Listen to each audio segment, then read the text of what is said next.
તરસાલી વિસ્તારમાં આવેલ શિવકુંજ રેસિડેન્સીમાં રહેતા તેજસભાઈના પિતા રાજેશભાઈ પટેલ શુક્રવારના રોજ તેમના આધાર કાર્ડમાં જન્મ તારીખનો સુધારો કરવાનો હોવાથી તેઓ સવારે બાઇક લઈને ઘરેથી સ્પંદન સર્કલ પાસે આવેલ વોર્ડ નંબર 17 ખાતે જવા માટે સવારે 7 વાગ્યે ઘરેથી નીકળ્યા હતા.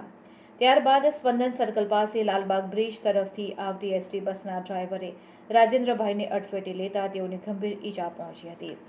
રાજેન્દ્રભાઈને માથાના ભાગે અને પગના ભાગે ઈજા પહોંચતા તેઓને તાત્કાલિક સારવાર માટે સયાજી હોસ્પિટલમાં ખસેડવામાં આવ્યા હતા. જો કે ફરજ પરના તબીબે તેમને મૃત જાહેર કર્યા હતા. આ બનાવની જાણ પુત્ર તેજસભાઈને કરવામાં આવતા તેઓ સયાજી હોસ્પિટલ ખાતે દોડી આવ્યા હતા.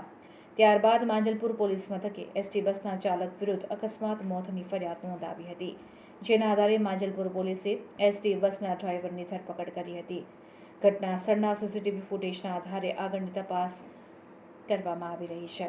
જો કે આ અકસ્માતમાં એસટી બસની પાછળ આવતી બીજી એસટી બસનો પણ અકસ્માત થતાં બીજી એસટી બસના ડ્રાઈવરને પણ ઈજાઓ પહોંચી હતી.